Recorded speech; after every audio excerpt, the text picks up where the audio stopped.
Hello, everybody, and welcome to the Whole Energy Body Balance podcast, where we explore all kinds of things that can make life better, bring healing, more connection, better relationships for humans and for animals.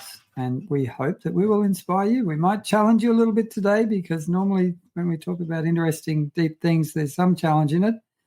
I'm your host, Dr. Edward, the Healing Vet. I help deeply caring people and pets and horses unfold profound healing. And today we've got Phenix, who has got a whole lot of, a whole big box full of certifications and things like that to do with canine behavior, fear-free certification, dog training, all sorts of things. So could you give us a little bit of a rundown and introduce yourself and let us all know who you are, why you do what you do, and how did you get to this point? Yeah. I am located in Utah in the United States, and I'm not from Utah. I've been here about 7 years, and because I like mountains is the main reason. And I've been working with dogs professionally for like at least 25 years. And I came out of rescue, which I think made me the trainer that I am more than anything else, any course, because I was in Central Texas in the Wild West from like 1990 to 2010, where it wasn't really sheltering. I mean, I was born in Texas, but that's when I was very active in rescue. And it wasn't, the shelters were not there to foster or adopt or anything. It was just an on full scale slaughter especially in the 90s. It was really bad. So I started working with a new group then called Austin Dog Rescue. And my role, I lived outside of Austin at the time, was to go into the rural shelters and the city ones and find the best temperament dogs that we could. We weren't breed specific. But because I was rural, there was a ton of herding dogs, which is my absolute favorite. And me and the ladies started to love German Shepherds. And so we pulled German Shepherd after, and you have to temperament test. We didn't temperament test. I used my best judgment, having been around a lot of dogs, having a lot of German Shepherds and walking into a cage unsupervised in the dog's most stressed out time of its life. And so I had to learn communication like that. And I was never bitten, and including, I mean, if there's a Rottweiler or German Shepherd, call me. I'm going to come see it. I just like those breeds. And I had to learn really fast, and pit bulls too. And, nothing against any of those breeds. I love them all. And they taught me to be the trainer because I had to learn body language from a very stressed out animal. I got burned out, which everyone, you work with animals long enough. Everyone who works in rescue at that level is prone to burnout. Yeah. And it was 10, 15 years. My husband and I together, he had never had an animal in his life, fostered more than 400 dogs. And I realized, and it adds up fast when there's puppies, a litter of 10 but I realized I was done with that part of my life in 2010. Yep. When I had a litter of 3 puppies that needed help. One was white, one was brown, one was black. And I couldn't think of any names because we had named so many. So they were Whitey, Brownie, and Blackie. And those were their names. The people kept their names. I'm like, I can't think of a name. I'm just done. And then I realized there's such a massive influx of dogs into shelters for what I call silly reasons that are quite trainable, like jumping on people, pulling on the leash, maybe growling at other dogs. And so I wasn't an official trainer, but I went to a training school in Texas, and that was my goal. And this was like around 2007. I want to help get those dogs when they're young and help people so that they don't have to dump the dog for that reason, at least, because it seemed preventable. At least I could stop some of it anyway.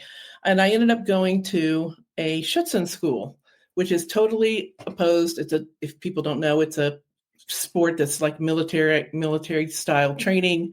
They teach bite work and attack and trailing and high level obedience. It's not for pet dogs. It's actually, I don't mind the sport. I don't like how it's trained. And I didn't like how it was trained there. And I knew that I would have to learn the shock collar.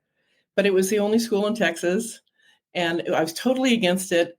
I'm glad I did it because I at least know exactly how they work. I had to put it on a rescue dog. I took my own dogs, and I refused to put it on my dogs. So I'm just going to interject because I can't help myself because I think it's fascinating to talk to someone with your philosophy who has actually used shock collars, because I refuse to have anything to do with them.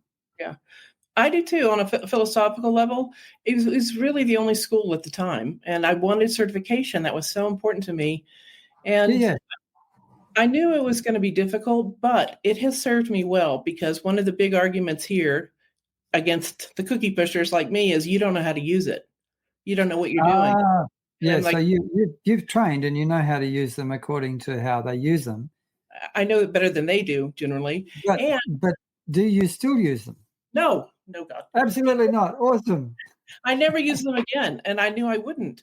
And one thing I saw, which I can speak to, that most force-free trainers cannot speak to, is so it's a big metal building in the middle of Texas, and the trainers with the kennel dogs were at one end of the building, and we, the students, were the other with our dogs, or we had to train a rescue dog, and that's the dog, I'm sorry, that I had to put a shock collar on. And almost every day, they were German shepherds because they were just big, tough, macho kind of dog owners and dog people. A dog would break loose from the trainers with all their shock collars, no leashes, and come and try to attack one of our dogs. And they run through the shock like once or twice a week. And some of our dogs were hurt. And so I'm like, it doesn't work. If the dog is determined enough and strong enough. I mean, the dog, it was horrible. It was abusive. Well, not only that, if the dog goes into hot orange or red zones of arousal, their pain tolerance drops off and their brain turns off, then nothing's going to make any difference. And since then, I know trainers here in the States who still use them and say, oddly, on podcast, oh, well, yeah, I had a German Shepherd, but he got hit by a car. And I'm like, why did he get hit by a car? Because you have the shock collar on him and you trusted that it is a guarantee. And I have not had a dog hit by a car because I have a leash. No, I hear you. And I'm really curious about that. And it's a good conversation to have, in that one of the things they say is it saves dogs' lives, and blah blah blah blah blah. That's a big argument from the shockers, as I like to call them, and I don't agree with that. I don't either. There's no proof of that whatsoever. So that was traumatizing for me, and I knew it would be, and it was not a good experience. But I have that knowledge. I can talk to people who use them because I can say I have used them once on one dog 15 years ago. And then I found clicker training, and that was kind of just becoming the big thing. And then I'm a journalist as well. I grew up in a journalism family and a writer, and I started writing this company called Dogster, which at the time was a big online, one of the first online community for talking about dogs. And I was their lead trainer. And I ended up writing a book for Dogster, which is The Midnight Dog Walkers. It was my first book. And I called it Midnight Dog Walkers because my clients, I was always in behavior. Like, I don't care. I did sports stuff on my own, nose work, but I don't care about, and it's fine if you want to do that. But to me, I want to help the troubled dogs. Gotcha. I don't know. I think it's because I had I know it's because I had trauma in my own life as a child and felt that when you're out of control and you don't have any control and it's scary, and I could see it in the dogs. So I called it the Midnight Dog Walkers because my clients would say I walk my dog at midnight because it's reactive. And so the only time when I know I'm not going to meet another dog, right? I'm like, except you're all out meeting each other. And it did really well, and it's kind of half memoir. And then I got burnt out. By then I'd been dealing with dogs 15, 20 years. And so I keep trying to retire. And I did for 5 years, like after the book came out, 2016 to 2020. And we were selling our property in Colorado. It was a horse property. I know you have a horse background too. And I love horses. And we were moving to Utah because of my husband's job. And so I just was in and out of I just quit and it's so political, and there's so much infighting, all the stuff. It reminded me of a dysfunctional family with lots and lots of trauma on our side. I don't know how it is there in Australia, but there's so much fighting on the force-free side against each other. Oh, yeah. And the whole force-free, the whole absolute positive reinforcement thing, I think you can go too far with that too, And I've seen some dogs that are just like fat puddings that'll only move for a treat and they won't do anything else ever in their life. And then people say, well, what you use is not force-free, but what I use is force-free, and how dare you? And you're frozen on me. I did? Oh, no. Oh, we're back. We're back. Okay. There's been a little internet glitch here.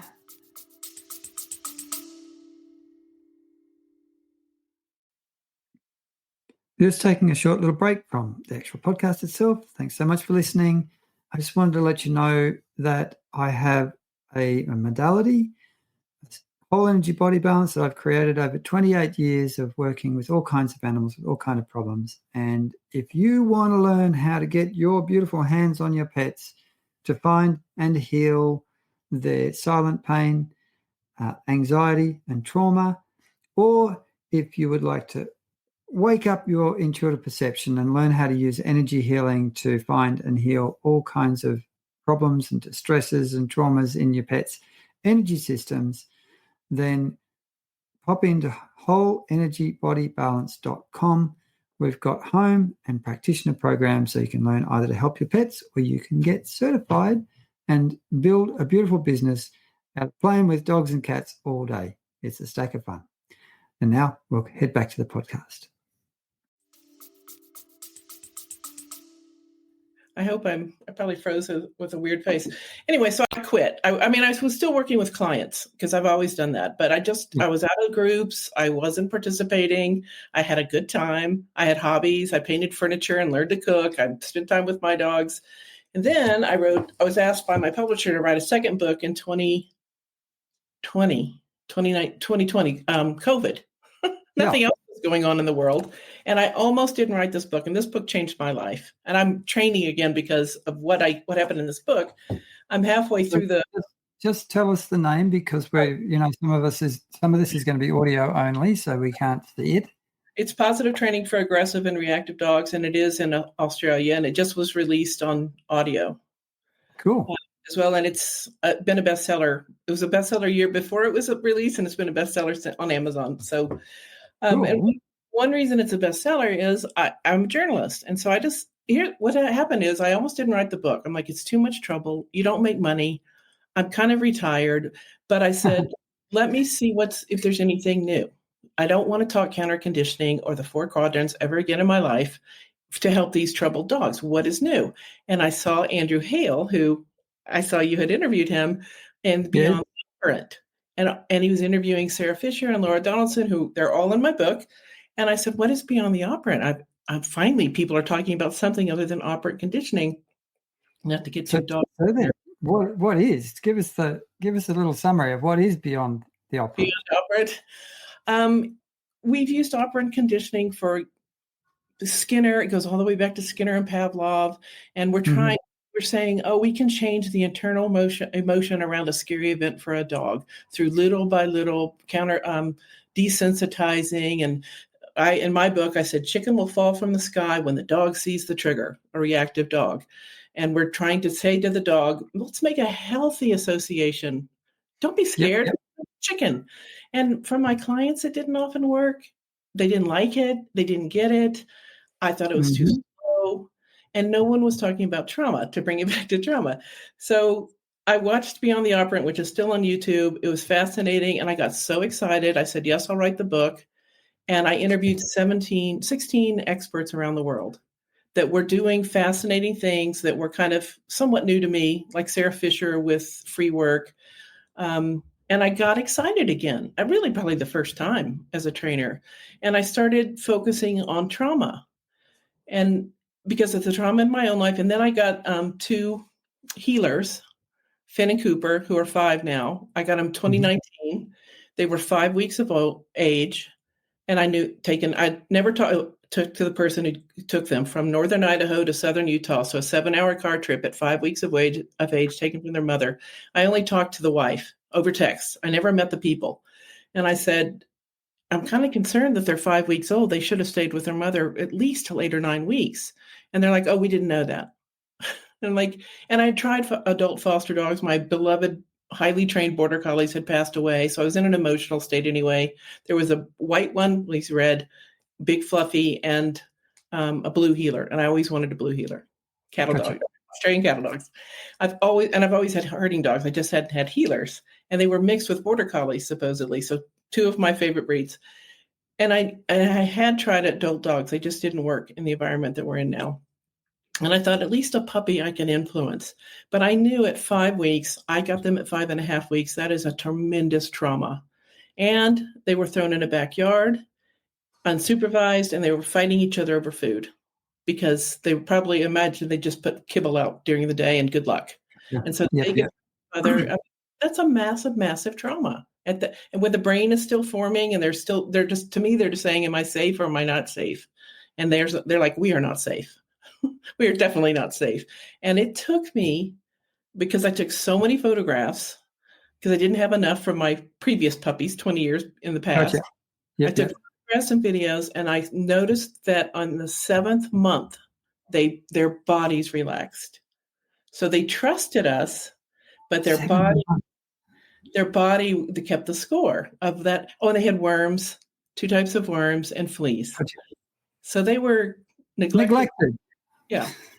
And traumatized. And so they are a big part of this book too. And that's when I started writing the book maybe a year later. And I still remember the day. So when they were growing up, we would sit on a chair and have our feet up on a coffee table. And both dogs loved to put their back feet on the ground and their front feet on us. And I didn't realize that that's a form of grounding for dogs. I learned that from Dr. Laura Donaldson. Is this one of the reasons why dogs like to jump up on you? Exactly. Oh, this is new to me. And we punish them for that. So they missed being petted at the right time. It should happen with the breeder way before they ever get to you. So even with all the love and everything I knew there were going to be a lot of work. They're still apprehensive about just petting. They think it's weird, even though we did all the puppy stuff. So I'll ask Finn, who's 75 pounds, "Can I pet you?" And he knows what it is, and he'll sit down and he looks dejected, and he's like, gross. And I notice that he self-grounds. He's a completely different. I should show photos for those of you who can see this. If he puts his back feet on the floor and jumps on the kitchen counter, which we also punish, with his front feet, he's never stolen one thing in 5 years. He looks like a happy-go-lucky lab. His mouth is open, his tail is wagging. I can do his ears. He's very comfortable if he's grounded. And it was Dr. Laura Donaldson, who's a U.S. trainer out of New York, who taught me that it's not. There's also the outside grounding and the negative energy, and that's also Laura. Yeah. Laura brings the science and improves all that. And now when I see a dog that's frantically jumping, I'm teaching my clients to have them trained to jump up here on your arm like this. Teach this as a cue. Yeah. So personally, I like to have boundaries around my personal space and ownership of my personal space with a dog, but I'm very happy to invite them to jump up on me as well. Yeah, and that's a personal decision, but I think if we understand the behavior is not a bad dog necessarily, they're trying in their own way to calm their own self. And so there's other ways we can do it. Jump on the arm, jump on the counter if you need to. I mean, mine are not counter surfing. They can smell whatever's there. They've had opportunity. They don't do it. And Cooper, his brother, is more short. He's got more healer in him because I got their DNA, and he looks like a blue healer, and Finn looks like a border collie, and he has a border collie coat, which is fascinating, and he's more neurotic. Cooper is that kind of, I said, if he was a guy in a pub, he'd buy everybody around to drinks and tell all of the stories. And he's just happy-go-lucky, but also stubborn, which he's not. Like using that labor. Cooper's in life for Cooper, whereas Finn has got the, oh my God, where's my family? Almost circling. Where are you? Where are you? Like we go on a walk together and Finn is watching us. Where are you? Where are you? Where are you? Where are my sheep? And Cooper's like, I'm going to go over here because I want to smell that. So Cooper doesn't ground as much, but Cooper also doesn't like to be petted. He doesn't know how to normally be petted. So I brought in a little bit of T-Touch and Sarah Fisher's work, a free work, and Laura Donaldson, where I touch pressure points here, here on the top of their head, and there's a spot here on his paw. And when there's thunderstorms and Finn is scared and Cooper's not bothered, I will use tapping on Finn. On yourself, using yourself as a surrogate, yeah? Well, no, I'll tap on Finn because he likes it, or massage. Cool. But Cooper, you tap on him and he gets up and leaves. Like, don't do that. But Cooper likes this. And so I don't have to pet them because they're not comfortable because they missed it. at that critical age. That's an interesting thing for me to hear because my whole thing is therapeutic touch, and one of the big things with therapeutic touch is how it causes relaxation responses and oxytocin release. And if you do it consistently over a period of time, consistently see very big improvements in terms of better regulation, less anxiety, healing of trauma, and all that sort of thing. And you have to teach them how to accept the touch, because a lot of them, number one, they've never been touched, so it's weird. But number two, when they relax, it's scary. Yeah. I do pet them on the bed because that's where they're comfortable if they're lying down. And it's just like, but they don't like any kind of pet, and we don't hit them anyway or pet them, but it's not relaxing for them. Yeah. In a traditional way. And it reminds me of, I read this horrible study years and years ago. They used to do and still do horrible things to animals, as you know, as a scientist and veterinarian. And it was a study that I have not seen since, but I know that I read it, and maybe you've heard of it. It was a long time ago, that they took kittens that are blind at birth, and they sewed one eye shut before both eyes opened. And so then this eye opened, and this was sewn shut, and the cat developed normally. And then at like 3 months of age or 4 months of age, maybe 6, they took the stitches out, and this eye was blind because it didn't get the information that it needed to learn to see. Like, it just missed it while it was growing, and they never saw out of this eye again. And I thought that was very interesting, and same with petting sometimes. And I tell a story about my own life, where my family is very small, very dysfunctional. There's only 4 kids and no big relative family or anything. And just, we weren't touchers. We weren't huggers. We didn't say love you, just neurotic and not neurotic, neglectful mostly. Yeah. But we weren't a loving, close family by any stretch. And then I meet my husband, who's 7 of 7 children from a Catholic family from Baton Rouge. So when you marry into the family, you have to agree to go to Christmas, because that Christmas is a big thing for a week. They celebrate for a week. We're called the Outlaws. It's like, you, as an outlaw, you agree to go to Christmas. I didn't care for my family, so I'm like, fine with me. And the first few years we would go, his family is they're huggers. So we're seeing 40 people over 5 days, which is a lot for me. And they're hugging. They hug when you come in, they hug when you come out. And I would be like, don't. I'm just like Finn and Cooper. Like, I don't just met you. No. And I'm like, I just saw you this morning. Do I have? And you can't say that as the newest girlfriend. Look, I hear you, and I can relate to that, because personally I had terrible problem in receiving any kind of intimate touch for a large part of my life. So I'm on the spectrum, autistic, ADHD. And it's something that I've had to learn to accept. And now that and I've had, my partner is the cuddliest woman in the world. I've had to learn how to educate my nervous system to get comfortable with that touch. And I don't know, it's been really good for me doing that, but it's been challenging. Yeah, because for me, I didn't get it as a kid. And it felt uncomfortable. And that's how I can relate to Finn and Cooper, the dogs that don't like it. So the first couple of years I would cry on the 8 hours there, and I'm not a big crier, like, oh, I have to talk to people, and because I'm an introvert. Yeah. And then after so many years of going, I would cry on the way home because I missed it. I'm like, I'm not going to be hugged again for the next year by 20 people or 40 people. I adapted. It wasn't, nothing scary happened. It wasn't, if you're a kid and the wrong person hugs you or makes you feel uncomfortable and you're out of control, that's gross. But I was an adult. You just said you adapted, you had an experience and nothing bad happened. And that's exactly what we need to do for our dogs, isn't it? Yeah. Keep and guarantee them that they're safe. I stopped teaching growly dog classes, and I taught it in Durango, Colorado. We helped so many dogs acclimate to, I kept saying, I want 10 feet. I want you to be able to pass, your dog doesn't have to love other dogs, but we want to convince them that they're safe enough with you that they don't have to do the growling, lunging, because it's not productive and it's scary and all that. So we would convince all the dogs over an 8-week course, more or less, that you're safe through a long process. And Yeah. then almost all the time, within a month or 2 months, I would hear they were attacked by off-leash dogs in a city park where leashes are required. So I felt like I'm telling the dog, you're safe, you're safe, you're safe. And then some Oh dear. human, Oh yeah. dear. So I stopped teaching the course and instead taught a course on how to protect yourself and your dog on walks because it will happen. I don't know how big of a problem it is in Australia, but they're Oh, idiots. it's a massive problem. And I remember in one dog park on dusk with my two dogs in Melbourne, and suddenly a staffy comes galloping in and blindsides us with a flashing light on its collar, and the human's like 100 meters away. Just total loose cannon. And at that time, Mitzi was quite reactive, so it was not a good circumstance to be in. But yes, it's a problem.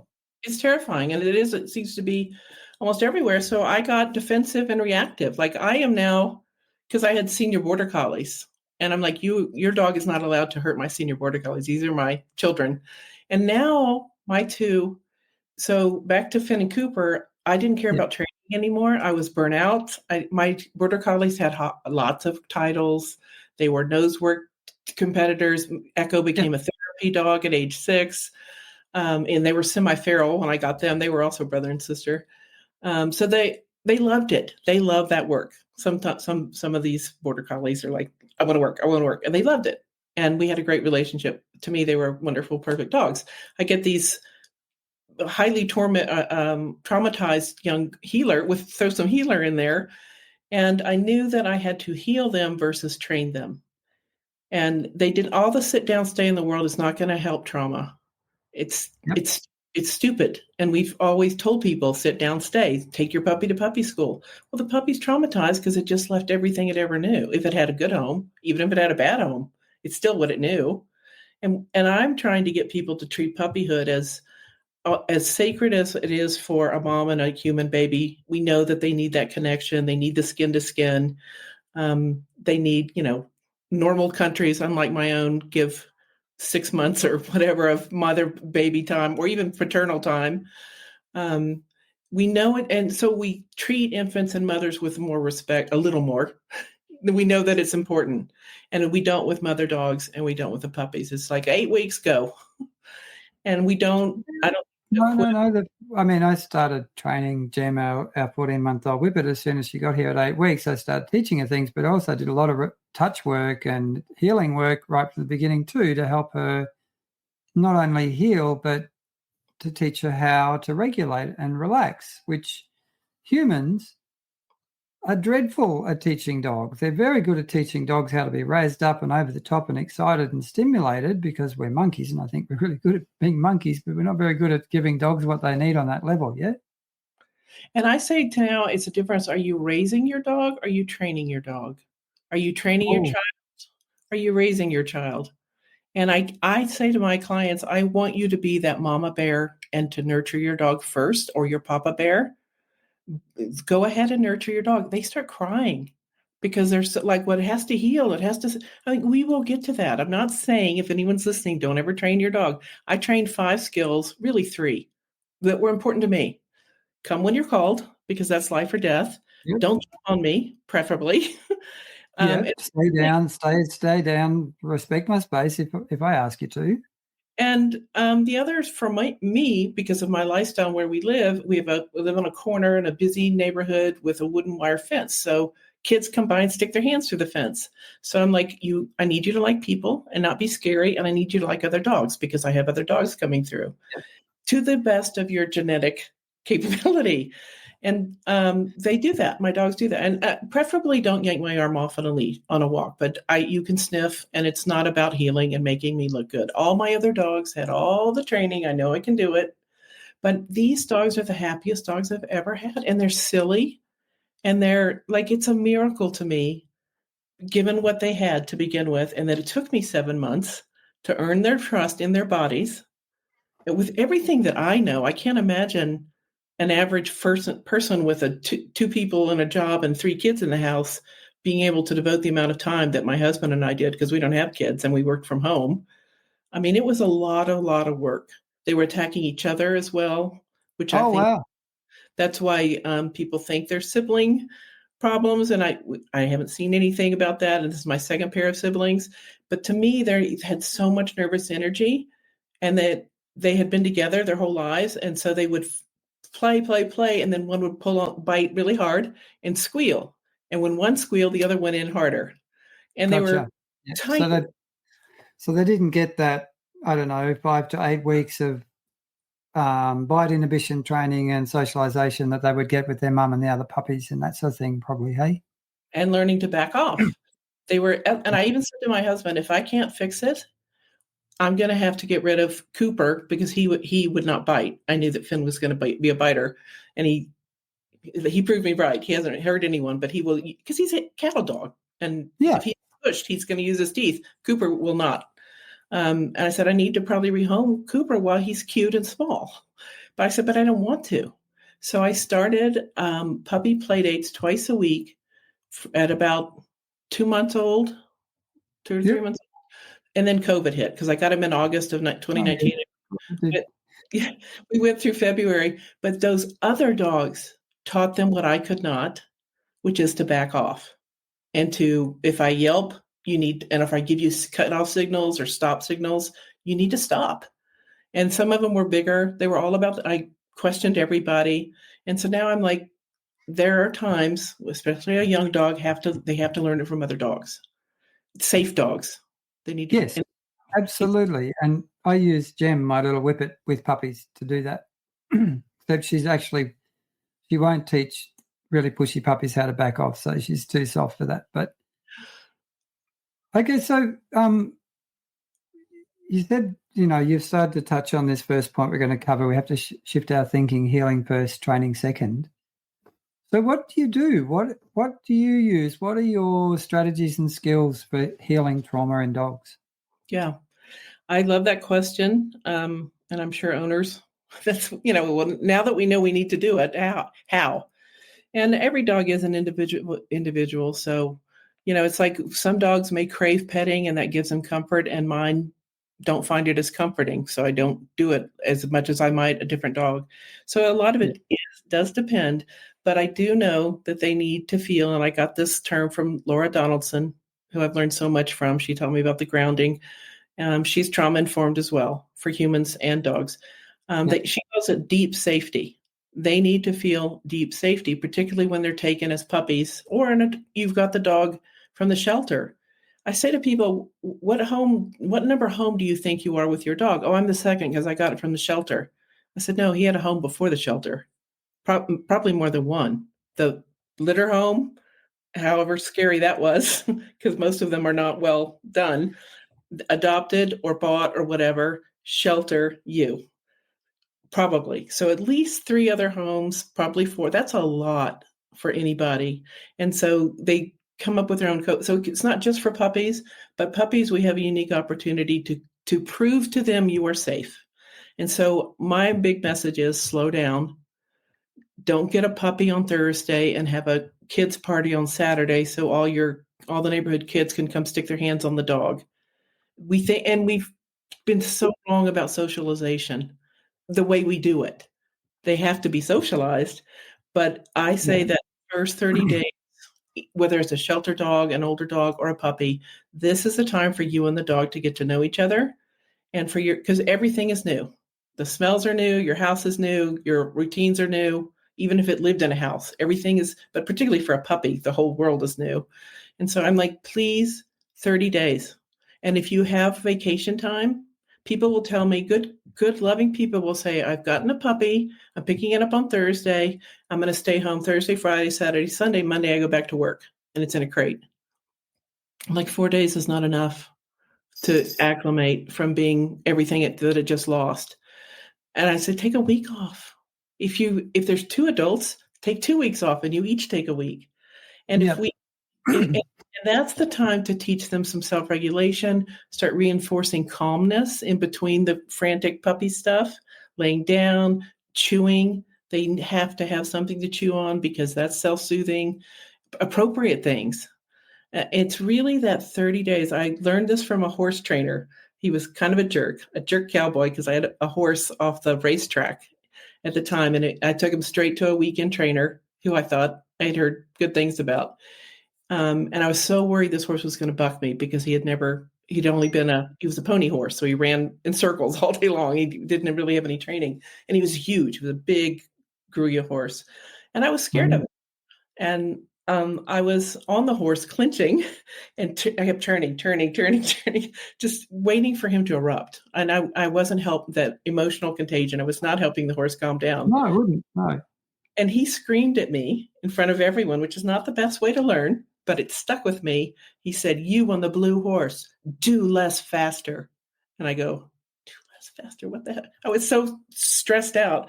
And he said, put the reins down." I'm like, "I can't. He'll buck me."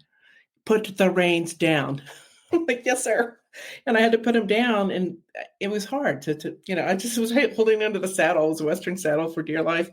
And he basically, like, you're micromanaging the hell out of that horse, and you're making his tension go through the roof, and he will buck you. As opposed to, I have to we co-regulate and we mirror each other, and I have to calm myself first because I'm sitting on him and I'm the human. And that horse and I had a wonderful relationship after he learned to be a horse, after being a racehorse, a pony horse, and kept in a stall. He didn't know what grass was. And so I tell my dog trainer clients, do less faster. And they're like, "What does that mean?" It means don't get a new dog and go walk it in the neighborhood within 2 days. And I have a 30-day reset program that says, this is what I want you to do every day for 30 days. And it's 5 to 10 minutes. We'll get to the training. I mean, you have to do potty training. I usually get potty training done in 24 hours, almost always. And dogs should be potty trained, really. And it's miraculous to me that they can in a whole house. They figure it out. Our house is 3,200 square feet, and they know not to pee in the house. Like, that's crazy. Pretty good, isn't it? Yeah. But the sitting, the down, the staying, the trading objects so you don't get resource guarding, all that will come in time. But that dog needs to trust you. And we don't spend time on trust. We don't spend time on being, "I'm your mom," or whatever you want to say. That pisses people off for some reason. "I'm your nurturing." Well, it pisses some people off. Yeah. Not everybody. That's okay. Yeah. You are the social support for that little bitty being who has lost everything he or she knew, or the new rescue that's been in a shelter in and out in 3 or 4 homes and doesn't know what's going on. It works for both. So what you do first is think about deep safety. How do I convince this dog I'm not going to hurt it? And it's also about getting to know that dog, and not sit down, stay, and cranking. And we're going to the park, and we're going to go to Home Depot. I say don't go to the vet first unless the dog is sick, until you have a rapport with that dog, because you're the safety vet. As you know, vet offices can be so stressful. I get stressed. Absolutely. I did the fear-free certification a couple of years ago, and I learned a lot more about just how stressed dogs were when they come to the vet. It's probably more than half of them are really suffering when they come in. And I'm stressed because I can see it on them, how stressed they are. I now have vets who come to the house. Well, actually, I have for years because we had horses. So they were large animal vets, and they did both. And that was such a luxury to have the shot. But so, number one, deep safety. I'm replacing the mother dog. I'm replacing the siblings. I'm not going to if I have a dog in the house, I'm going to go so slow introducing the two. There's a trainer in the U.S. named Diane Garrett. She did go to Australia recently. She's all about detoxing and de-stressing. She got a beautiful German Shepherd she has Shepherds that had been sent to several homes. And it came to her, and it was young, maybe 3 months old. And she had 2 senior older dogs that were very well trained and used to dogs. She spent 4 months going very slowly, introducing this. And she could have done it in 4 days. But she knew the nervous system, and those dogs are best friends. And it wasn't a guarantee that the 14-year-old dog would accept the 4-month-old dog. And so if you have another dog in the house, you have to go so slow. Even if your dog loves dogs, that older dog needs some space away from the puppy. So slow it down. Don't take your dog everywhere. I would rather you spend 30 days, let's just say 10, if that's all you can give. And like at the end of 10 days, I want to know, if I called you and said, "What does your dog love? Like, what does it love most in the world?" Is it sleeping? Are they getting enough sleep? Most dogs do not, especially puppies. We're constantly interrupting them. Does your dog like a walk? Hopefully you don't know the answer because you haven't taken him. I don't walk the dog for a while. We need that nervous system, not forever. We will get to the walk. But if you've walked the dog before the dog is really settled and trust you, you're just trigger after trigger, you're trigger stacking the dog. 10 days, whatever. Have a puppy play date, but maybe not for a month. You have, if it's a 4-month-old dog, I'm spending that time to build. And if I don't have a safe dog, it has to be a safe dog about the same age, or an older dog that really likes puppies, which are so rare. So this is very different than what the majority of people tell you to do, right? Mm-hmm. Go to puppy school. Terrorize the puppy in the class. Yeah. So what do you say to people then? So say people are hearing this for the first time. I find with my clients that a lot of them immediately go to, oh my God, I did the bad thing. I'm an awful pet parent. I've harmed my dog. I've got going to shower toxic guilt all over myself for the rest of my life because I didn't know what was the best thing. What do you say to these people right now? That what can they do to feel good about themselves and maybe help the dog that didn't get help early on? That's a great question. And guilt there's a whole lot of shaming. And everyone is an expert, by the way, on your puppy. That's another thing. Really? My clients will tell me, but my neighbor said, but my neighbor has shock collar, but my uncle said, my best friend raised dog for 30 years. And I'm like, tune it out. Listen to your inner nurturer first and foremost. Like the whole thing of letting puppies cry it out in a crate. No, please don't do that. For 20 years ago, it was, or I don't know how long ago, because again, I didn't have children. It was let the infant human cry it out in the crate. I mean, the crate. See, I've never had kids in the crib. And thank God we matured and said, pick up the baby, nurture the baby. Don't let a baby cry. It's a freaking baby. It needs that connection. Don't let a puppy cry in the crate. If they're crying in the crate, they're not ready to be alone. And go get it out of the crate and spend shorter amount of time in the crate. You're bringing your nurturing self forward. We've kind of taken that out away because of the hierarchical sit down, stay, make me look good when I'm healing you in the park. And instead of, this dog is so little, my world is so big, and cars don't make sense to dogs, vets don't make sense to, living in a house doesn't make sense. Most dogs do not live in a house in the world. 80% don't live in houses. So all of these are human constructs that work for us. And the thing about feeling guilty is, guilt to me is an awakening in a way, unless it's just somebody else is putting guilt on you and you didn't do it. But internal guilt and a little feeling of I could have done that differently, I think is good in some ways, as long as you're not just beating yourself up for 10 years. But guilt is an awareness to me. Could I do this differently? I don't like how I treated that first dog, and it turned out it wasn't a very happy dog, or it got more reactive instead of less reactive. And can I do it differently? So a little bit of guilt to me is an awakening. You don't need to overdo it, and then start questioning. That's what some of my favorite trainers, like Sarah Fisher in the UK, who created free work, her favorite question is why? Why do I feel guilty? Take that out and examine it and say, instead of just being guilty, I'm going to do it differently this time. I'm not going to put the dog in the crate for 10 hours a day.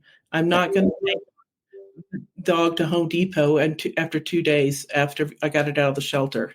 The dog has to decompress.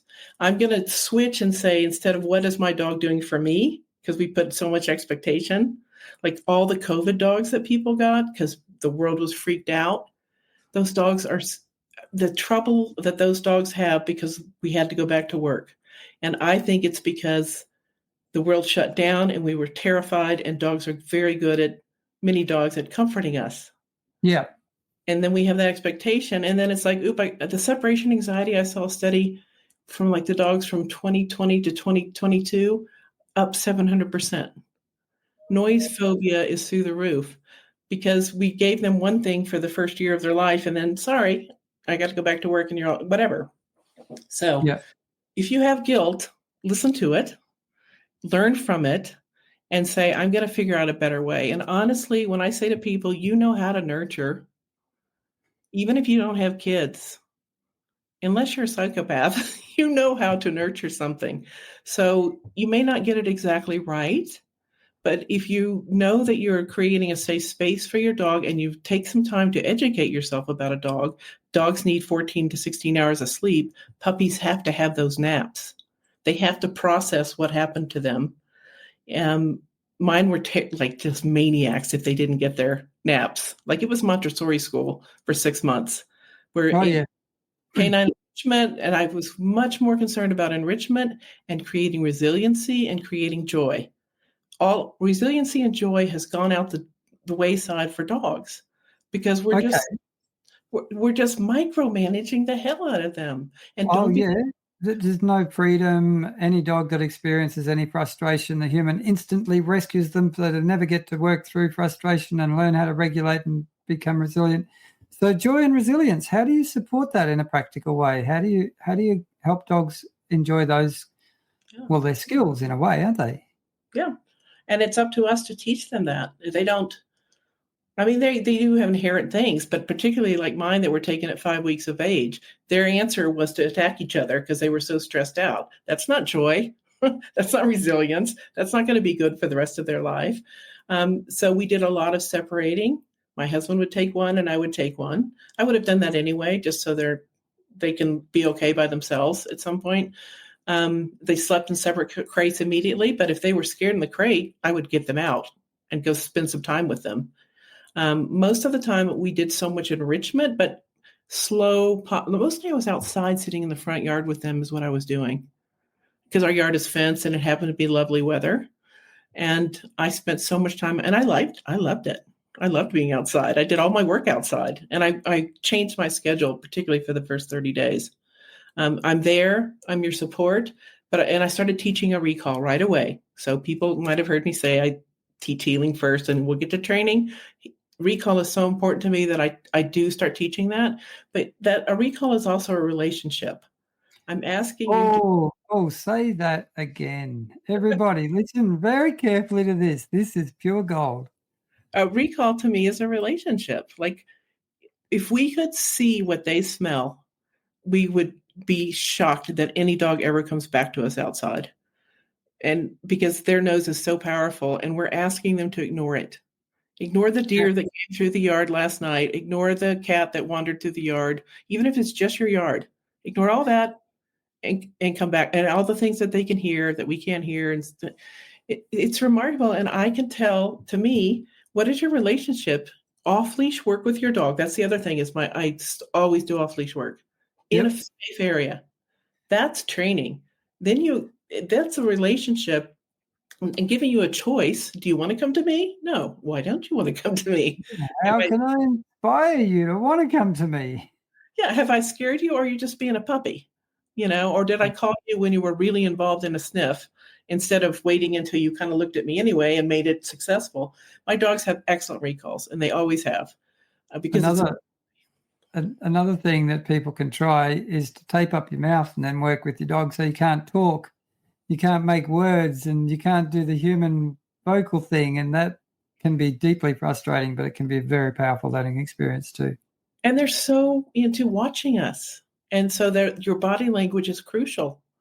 It's like dogs know when you're going to go for a walk versus you're going to the grocery store because Oh, we dogs act. know when you're coming home, when you're outside their sensory range of awareness too. So, they're incredibly energetically sensitive as well. And I think they're amazing, and they're a gift, and they're just so common, and that anyone can get one. I don't know that they're some of us do. Our dogs are our life, and we get that. But other people, they're like, it's a car. It's I bought this $5,000 whatever, and it's not treated as an amazing creature that somehow agreed to live with us. So, when it comes to relationship, what are your kind of key takeaways for helping people build that beautiful, deep, wide, connected, respectful, loving bond with their dogs? Honestly, I love that question too. It's hearing the dog and seeing what they're communicating, because the trauma to me as a young kid was my needs were not met, basic needs. And I was not allowed to be myself because it was a transactional relationship. I had to Gotcha. be XYZ to be loved, or even just to get a pat on the head in my family. And if you have a transactional relationship with a dog or a child, you have to be X in order to get my affection or calmness or even food. That messes a creature up. And so to me, I beg owners to understand canine communication and canine body language, things like calming signals. And because I say, once I show you what your dog is saying to you without a voice, other than a bark, of course, or a growl, but all the stuff they're doing in their face and their tail and their body, once I show it to you, you cannot unsee it unless you're just willfully wanting to, because you don't want to. You want to use something harsh on the dog or whatever, or you just don't want to see it. And I say the same about trauma. Once I say to you, this is freeze, it could be a trauma response. A dog, like people, I hate videos on social media where the dog just sits down in the middle of the street and won't go any further. Well, it could be tired, sure. And then they drag it. No, it's a freeze is not a good thing, generally speaking. A freeze could come before a bite, but it could also be, I am overwhelmed right now and I am not stepping forward. And so once I start showing body language, I do a lot of videotaping of clients. I ask them to videotape. First and foremost, let's go through, show me your dog's day in 3 or 4 short videos. And then I'll say, stop the film. Did you see the lip lick? Did you see the slow blinking? That's really hard for people, is the slow blinking. Did you see the dog turn his head away from the other dog? Did you see the dog suddenly start scratching? All of these are so subtle, and we are not good. And studies have even said that most owners cannot recognize anxiety in a dog. Oh God, no, most not at all. So, how do you interpret slow blinks and those soft, heavy, sleepy kind of Yeah, eye things that they do? I see it as it needs to be contextual. It's kind of like a shake off where a dog does this. It's like, well, you just had a bath. That's contextual. That's shaking off the water. But if you're in your kitchen and a loud noise happens and the dog does a shake off, then I almost think they're resetting their nerves a little Yeah. bit. I don't know for sure, but it's like a yawn or a heavy sigh, or when we do this to me, it's like, oh, that stressed me out a little bit. So to me, blinking, in my interpretation, and anybody, you can interpret anything you want, is a couple of things. One is a calming signal to another dog. I don't mean you Yep. any harm. I don't mean you, especially if they're kind of turning.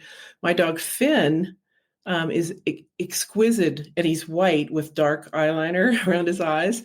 And so Gotcha. his slow blinking is, I almost think he's either trying to say, you're stressing me out a little bit, or I'm trying to figure out what is happening in the moment with Finn. Because Okay. we had thunder one night, and then the stupid smoke alarm went off. And he started shaking, and I actually thought he was almost having a seizure. But when he kind of came out of it, he just was slowly blinking, like, what in the hell was that? And I, social processing is huge. yeah, when I'm doing relaxing touch, that's a very common hallmark of response to relaxing touch is this softened, sleepy, heavy eye type, slow blinks and stuff like that. So I kind of wonder if it's a self-regulation, as in the parasympathetic nervous system is switching on a little bit, and that's one of the kind of signs of that. Yeah, and people do not see blinking or yawning. They don't see the dog yawning. Oh God, I do. In fact, I do slow blinks to people, and they respond to Yeah, it. yeah. And that's the calming part of it for sure. It's fascinating. And so Well, it's also like I feel safe with you because I'm willing to shut my eyes while you're here with me. yeah. Is another way that I interpret that because, if the dog's anxious, they're never going to close their eyes. They're going to be watching you. Yes. And if they trust you, closing their eyes is kind of also, for me, at least some level of trust to close your eyes. And cats too. I've got my kitten here who's asleep on the bench. Coolest kitten ever. But cats, if you give them a slow blink when you meet them, they'll often give you a slow blink right back and then say, come right up to you and be friends. And the people say, my cat never talks to anyone. What did you do?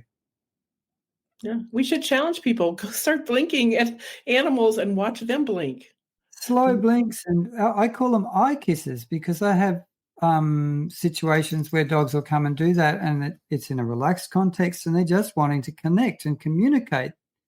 And they'll come up and they'll do the little soft half blinks and slow half blinks, and I call them eye kisses as well. Yeah. And I've even paid more attention to mine again because of free work and filming my own dogs. I think that they are throwing me calming signals quite a lot, not because they're calming me down. They're just, a lot of dogs don't like direct eye contact. Some do. Let's share the love hormone by looking in each other's eyes. We know that happens between the species, but some of the herding dogs, in my experience, can be so sensitive that just a direct stare is like, you're being really rude. And I've started paying really close attention to my dogs. And Cooper, particularly, even though he's rowdier than Finn or not as sensitive, when I try to look him in the eye, he's turning his cheek, and he doesn't like direct eye contact. And so I'm like, are you throwing me a calming signal? Or I think he just doesn't appreciate it. Makes him a little nervous. It's like, that's too intrusive. It's too invasive. Oh, too much. Yeah, just the eyes.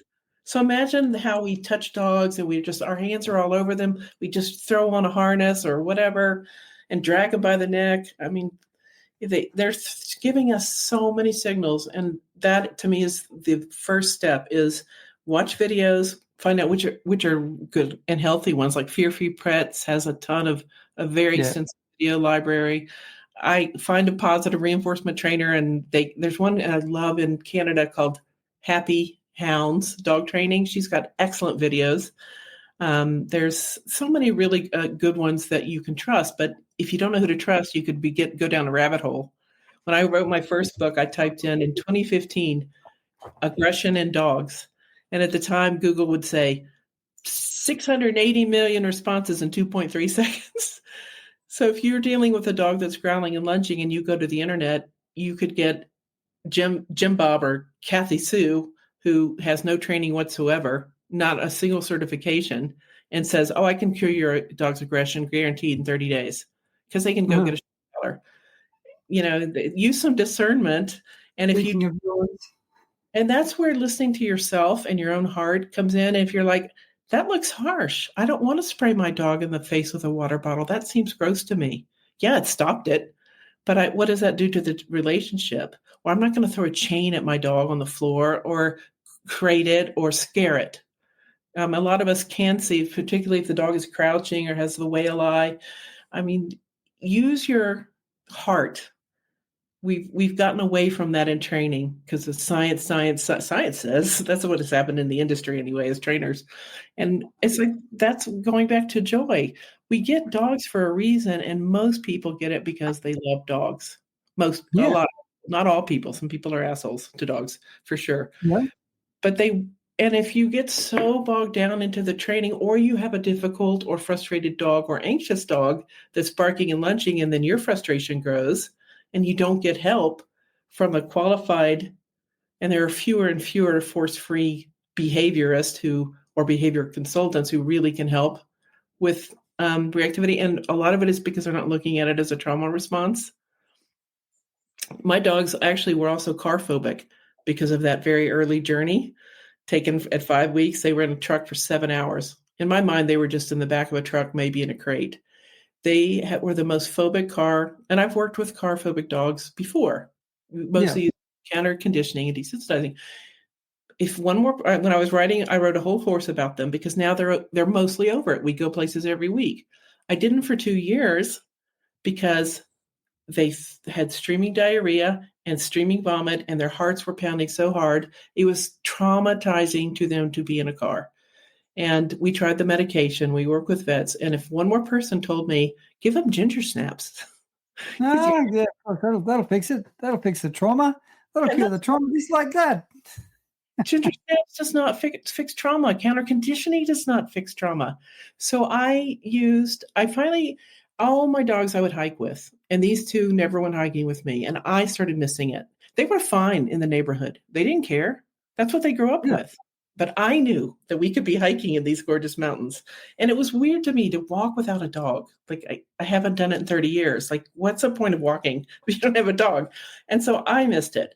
So I said, I have to help them. And I started looking. There wasn't a course. There's hardly any courses. And if they are, they're old and not of use. And medication didn't help them. I mean, the car was wrecked, basically. We would put so many layers down. We tried to take a little trip here, a little trip there, try the gym. I mean, nothing. I mean, it was a huge trauma response to them because of what had happened to them. So I used free work, which is Sarah Fisher's program. I put the car in the garage off with the door shut. You don't want to turn your car on in the garage. I have to say that. Oh, good. Yeah, with the door shut, and then we did free work once or twice a week with the car in there. Ignore it. I don't care. I don't see a car. Do you see a car? And free work is they're doing stations and smelling and sniffing and seeking. It lights up their brain, and I'm just observing. I'm not saying anything. Do what you want, and they're finding treats here and there, licky treats, crunchy treats, and I'm observing. The whole thing about free work is watching what they're doing, and so then I would go to the car door open with no car on. And that is a little bit of counter conditioning and desensitizing, but the free work is what engaged their mind and calmed their bodies. Like they didn't. So free work would be a kind of serotonin dominant kind of thing, yeah? Because seeking. It does everything. I mean, it almost seems like magic because it can do so many things. Like Sarah says, don't go into it expecting anything because we put too much expectations. But I still kind of use it that way. Like Finn is ball obsessed to the degree that I think is unhealthy. And so I was talking to Sarah Fisher about it, who came up with free work, and she works with police dogs that kind of fail out of the course because they won't let go of the ball because they breed them to be toy driven and all of that. And that's Finn, like his life is ball. And she kept saying she did a whole police course of free work, one dog, one at a time, where they could very quickly, with one or two sessions of the dog being off leash, free work, sniffing here, sniffing there, seeking, digging through snuffle mats, and not being talked to or managed, maybe encouraged, but we're not, our job, it's not us. It's the dog is being a dog. That's one reason it works. Okay, cool. Yeah. And then the owner could just drop a ball. And so then the question for Sarah is, does the dog need the ball as a security blanket? Because she's noticed she has a big arena that's outdoor but covered. And so she would notice most of the dogs were able to leave that ball. And I didn't believe it because I'm like, Finn will not leave the ball. And I started filming it. I went through a course of hers. And she said she did notice that sometimes if the dog could ignore the ball, which is huge, but a flock of birds would fly through or an airplane would go over and the dog would kind of get out of it. And it really helps noise phobic dogs, noise sensitive, because they're busy working. But if they kind of come out of the trance or whatever they're in and they hear the noise, some of them might go grab that ball because it's kind of an emotional and chewing. The chewing is helpful. So I did it with Finn, except it wasn't a ball because I worked a way up to a ball. It was a snake toy and I have it on video. And because I couldn't believe it, I always film my free work because I'm learning from my own dogs. And so he'd gone through the free work, gotten all the food. He knows what free work is. And then the snake was left. And he brings it over and I could see it in his eye. Doesn't shape like a ball at all. And he brings it over and he drops it. And he brings it over and he drops it. And I just kind of look away. I don't correct him. And he starts whining. And that's what he wants. I don't care what it is, just throw something. And I just kind of said, I didn't say anything. I just sat there and just kind of turned my cheek away a little bit. And he looked at me because I'm still filming and he looks at the thing and he looks at me and you could see him like, but there might be a treat over there. There might be something I didn't find. And he goes, and he leaves it and he goes over and he's done. He doesn't do it again. And I worked up to a ball. So that's how I help them with getting over their car phobia, because when I opened the door, which they ignored for a long time, but when they're happy, seeking free work, the day Finn jumped into the back seat, I started crying and said, I can help him now because that's consent. He jumped in that car because we forced him in the car and he chose it wasn't even that long, maybe a month building up to that with the door open. And then I did the old counter conditioning, which is we're doing free work, jump in the car, jump out of the car, jump in there. And I wasn't bribing him. You don't throw the ball in. That's some people want to do that. That's Yep. mixing something he loves with something he's terrorized by. I got him very comfortable in a stationary car, not turned on, even with me in the driver's seat, him with the door shut, because then they're trapped. And Yeah. then started doing the little drives around. And I'll give him a choice. We walk out our garage door and I'll say, do you want to go for a ride or do you want to go for a walk? And he'll go to the car door every time. Okay, cool. That's a massive transformation. Yeah. And it was that consent. And we don't think about consent. He chose to get in the car. It wasn't such a big, scary thing anymore. And it took time. When it comes to consent, and you've got dogs that need to be handled or examined or have interventions and stuff like that, how do you manage that? Because that's kind of like sometimes necessity is urgent. How do you do that in a way that serves everyone? That to me goes back to resiliency. So if something happens where you have to take a car phobic dog and this is one reason we need to get them past the car phobia, because there will be probably a time that you might have a medical emergency and they have to go stay with somebody else, but they have to get there in the car. I mean, we are car driven humans. Driven, that's a pun, but so to me, resiliency of I have worked so hard on showing you new things and building your trust up over time, putting trust into the trust bank. And so if something scary happens, like that time that we had thunder and then the smoke alarm went off, and it was one of those ones we couldn't stop. And those things are so loud, and they go off Oh, at 2. God, they're horrible. And I feel for dogs even if they go off and the owner's not home because they cannot get away from it. So I took him out to the garage. It was like 2 a.m. in winter, so it was freezing. And my husband almost beat the thing with a bat to get it. And we've unplugged it and it's never been plugged back in. But that was very traumatic for Finn. So, but I had built so much trust in him that I will help you solve your problems, but I also want him to solve some problems. I teach him how to solve problems. I give him agency. He has a lot of choices that he makes day to day, so he can trust himself. I have a dog door and a fenced yard. We control when they're out there, and they're never out there if we're not home. But that dog door gives them the choice to go inside or outside. If I have to pee, I can go outside, that sort of thing. I look for agency. I look for backup. I'm your social support. I will help you through these scary things. And it's really that 7 months I took of calming that nervous system and saying, you are safe, you are safe, you are safe. So when that accident happens, yeah, I may have to put you in the car, even if we hadn't already gotten over it, but you're bleeding. So we got to go. That's So we life. got, it's not an option. Yeah. Yeah. But if they have resiliency, and a lot of dogs are not resilient. Or if something does happen, you're walking your dog and he's had a great life for 3 years with you, never been approached or scared by an off-leash dog, and one day they come flying out of a door and hurt your dog, that's trauma. And we need to go home and we need to give 10 days off of walking or whatever. Every dog's different. A lot of people go, I'm going right back tomorrow so you won't be scared in that spot. And I'm like, no, the nervous system needs if you have a big trauma in your life, you need time to figure out what just happened to you and let that body rest. And we don't do that. We don't let dogs rest. Yeah, look, and I think that's one of probably the big key things overall is we don't let dogs rest. We don't support downtime and relaxation. We don't teach dogs how to self-regulate and build capacity. Because I really see that self-regulatory capacity is resilience, It is. Exactly. And there's so much that we're learning, and their nervous system is just like ours. We co-evolved. And so that's Yeah. one reason when we say I'm a human trauma informed person, and then I moved over to dog canine trauma informed, because they have an amygdala, they have the frontal cortex, they have a nervous system.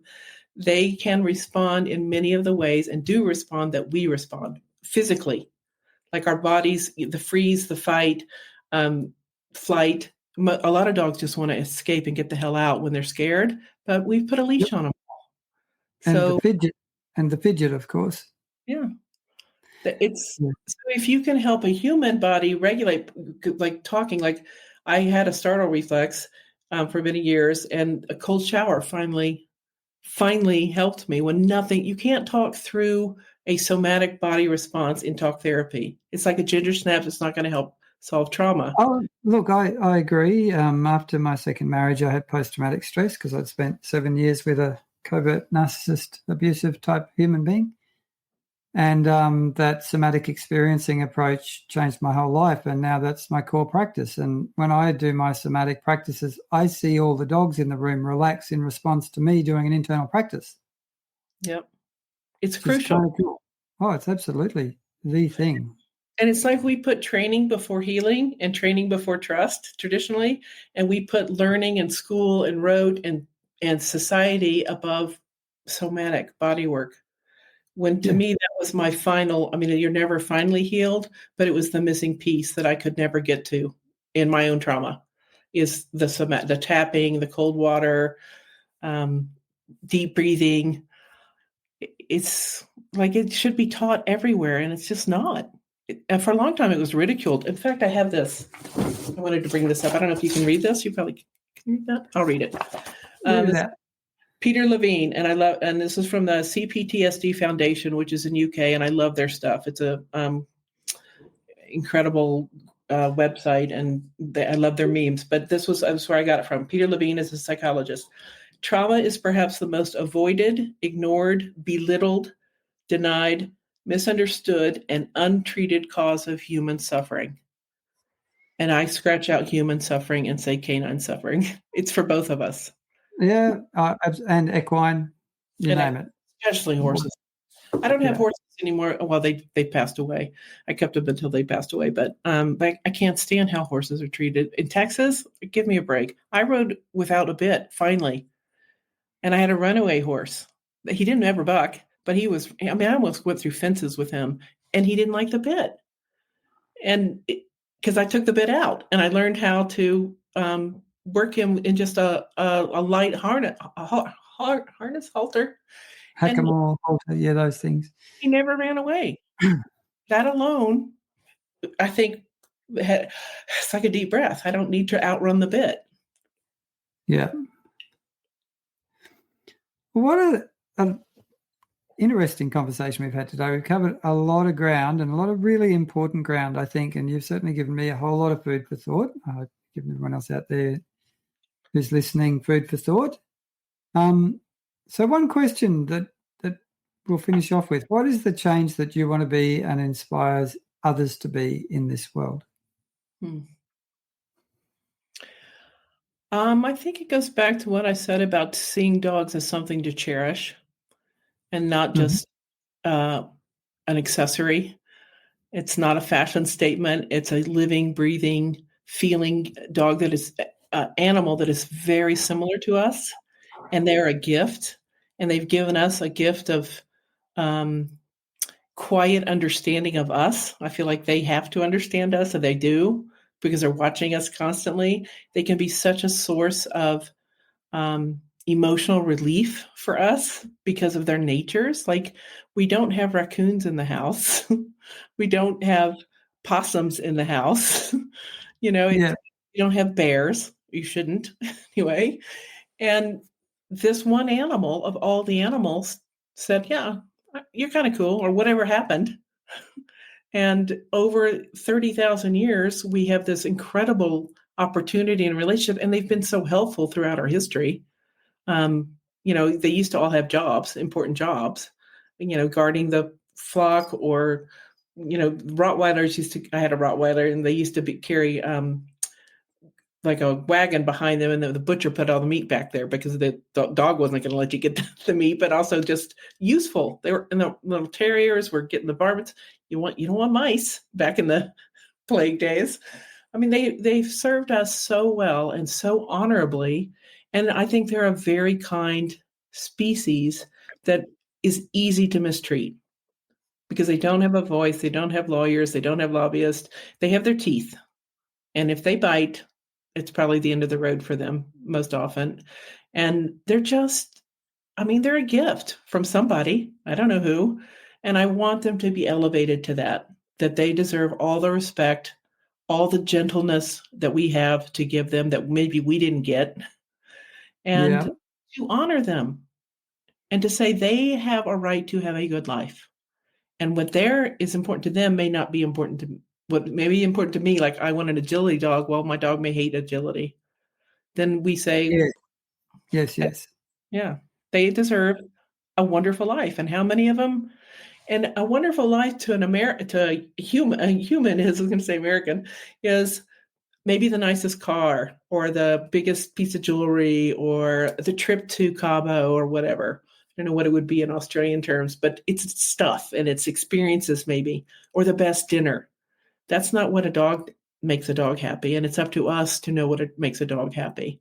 A lot of it is being with us, but it's also the sniffing, the seeking, the chewing, the rolling and the smelly stuff, Oh, running, yes. being able to run. When do dogs get to run off leash in a safe space? You know? Not a lot. Many dogs. So that's what I wish. I want dogs to not be thought of as just a throwaway object. They need to be respected and honored as much as they have given to us. I think it's our turn to give back to them. I wholeheartedly agree with you. Now, you do have a free download, a free gift for people, which will be in the show notes if anyone wants it. Just tell us a little bit about that and where can people find you if they want to connect with you and, I don't know, work over Zoom or anything like that. Yeah, I do work with clients all over the world. Today I've talked to Canada, a Canadian person, and Australia twice There today. you go. So I do virtual consults all the time. But the 7 steps to healing is 7 steps that people say, what do I do first? What do I do tomorrow?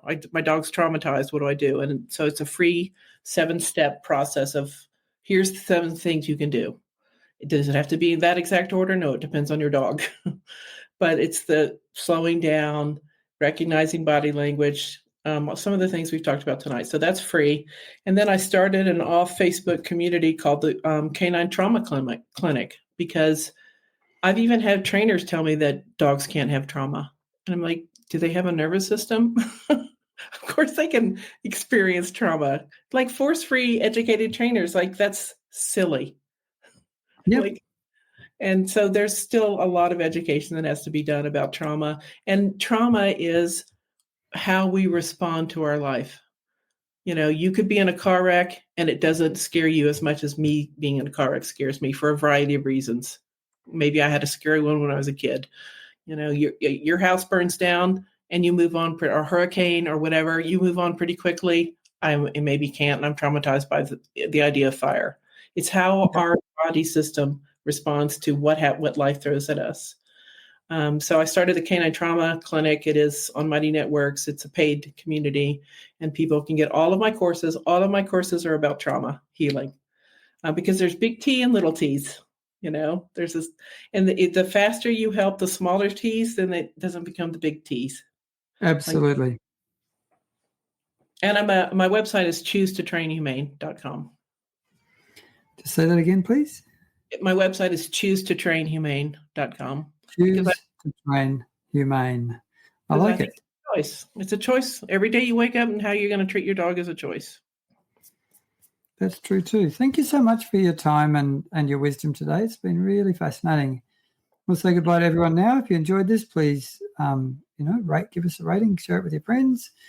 And we'll see you in the next episode, whenever that might be. Thank you so much, everyone, for listening. And be lovely to your dogs, but also remember to be lovely to you too. Just taking a short little break from the actual podcast itself. Thanks so much for listening. I just wanted to let you know that I have a modality, whole energy body balance that I've created over 28 years of working with all kinds of animals with all kinds of problems. And if you want to learn how to get your beautiful hands on your pets to find and heal their silent pain, anxiety and trauma, or if you would like to wake up your intuitive perception and learn how to use energy healing to find and heal all kinds of problems and distresses and traumas in your pet's energy systems, then pop into wholeenergybodybalance.com.